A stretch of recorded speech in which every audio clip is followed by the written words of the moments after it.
Ang pinaka-creative na bumbilya sa mundo ay makakamit ng 24 na oras na pag-iilaw ng hindi nagbabayad ng isang barya para sa kuryente. Upang hayaan ang mga residente ng mahihirap na lugar ay maaari ding tamasahin ang liwanag kaya isang designer sa kinolekta ng Pilipinas ang mga itinapon na bote ng plastic, at pagkatapos ay naghiwa ng isang butas sa bubong, pinalamanan ang mga plastic na bote sa loob nito, at ginawa ang isang binagong improvised lighting system. Kung gusto mo ang mga ganitong mga video pa-like and share naman dyan, salamat. Ang plastic na bote ay katumbas ng isang maliit na solar lamp, sa kaso ng hindi nasusunog na langis, walang kuryente, ngunit maaari ding magdala ng liwanag sa silid sa buong araw. Sa katunayan, ang proseso ng paggawa nito ay napakasimple.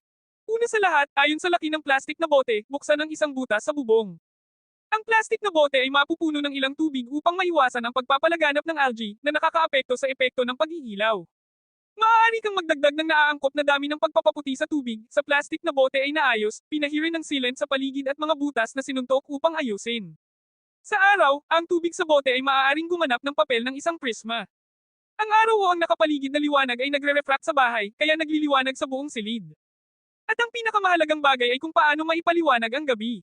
Seryoso, naglagay kami ng isang maliit na solar lamp sa bote. Ang tuktok ng bibig ng bote na may isang maliit na piraso ng solar panel, maghintay hanggang sa gabi o maulap na araw. Ang solar energy maliit na lampara ay ilalabas na hinihigop sa buong araw, enerhiya upang magpatuloy upang lumiwanag, at maihahambing ito sa liwanag ng 55 watt light bulb, sapat na upang maipaliwanag ang isang silid na 15 metro kwadrado. Sa araw na ito na solar flat light, ang mga taga-nayon sa mahihirap na lugar ay hindi kailangang magbayad. Ang singil sa kuryente ay maaari ding tangkilikin ng libreng ilaw. Ang proseso ng paggawa nito ay napakasimple, kalahating oras ay maaaring makumplito lahat, at lahat ng mga gastos mas mababa sa $10. Ang mga interesadong kasosyo ay maaari ring subukan ang kanilang mga kamay.